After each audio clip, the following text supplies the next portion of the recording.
James, okay, we're going to fit an external door into an existing frame. What's the first thing we need to be looking at doing? Right, there's 3 points of measurements, top, middle and bottom, on the width, and then vertically each side from top to bottom, and that allows us to get an accurate measurement of all the frame. Brilliant. So we've got accurate measurements, we can order our door, but just coming back to the tools, you know, what kind of tools? Is it just normal household tools like a hammer and a screwdriver and a drill? But one exception, you need an electric plane if Right. the door doesn't fit. Okay, brilliant. Now, when the door arrives, what is it, the first thing we need to do with it?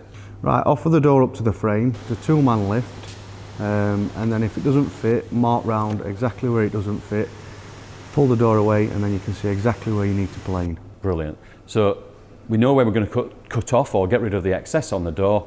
How do you do it? How do you handle a door? I use a door stand, but if you haven't, they hold the door in place while you're playing. If you haven't got one of these, a good solid workbench is sufficient. And then when you come to planing, take little off at a time because you've only got one shot at it. Once you've trimmed the door down, it's a 2-man lift again. Right. Place 2 packers on the floor so you get the right height.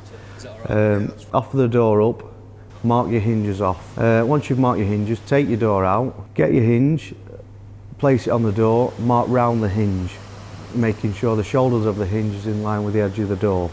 Right, I noticed we've got a round hinge on this one. Is that? Yeah, you need a smaller chisel for the round and a larger chisel for the straights. Okay. Once you start chopping it out, only chop a little bit at a time out and make sure you're getting the right depth by checking it with the hinge. So you've got to really replace the hinge every now and again, take a bit out, put the hinge in, just see how you're going on until you actually get it flush with the door. Yes, yep.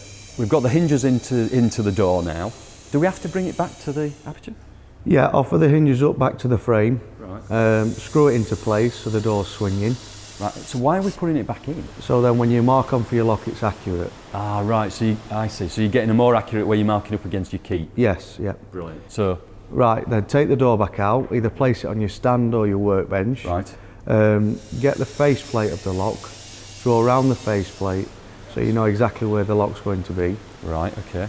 One of the things I've always struggled with is now we know where it's going, it's drilling. Is there anything you could advise you could tell me? How do I drill to the right depth? Yes, measure your lock, measure the depth of the lock, and then put a piece of tape on your drill bit. Ah, right, so that then allows you to get to the right depth? Yes, yeah. Ah, right, okay. Then on this particular lock you need 6 holes drilling, and that'll help you when you're chiselling out for the lock. Yeah, because you've taken, I suppose, a lot of the excess out there Yes. already, haven't you? So it makes it easier on your chisel. Yes. So then, I suppose it's more a case of just taking a little bit at a time, like we did before on the trimming? Yes, take a little bit out and keep checking it with the lock every Right. time. So replacing the lock in, once Yeah. you get a bit of it, just, Yeah. you know exactly where you're going. To get to the right depth. Right, okay. So now we've kind of got the thing and we've got our mortise lock is kind of in position. Yep. I've always had this thing about, you know, the plate around there, that always seems a little bit tricky to me. Once your lock's in, chisel it out again to the right depth to make sure, keep checking. Just keep checking. Yes. Try not to go too far. Yes. Okay, so now we've got it in, and do we screw it into position? Screw it into position, make sure it's all fits nice, and then you need to take it back out again. Why? We just got it in, we've got to take it out again?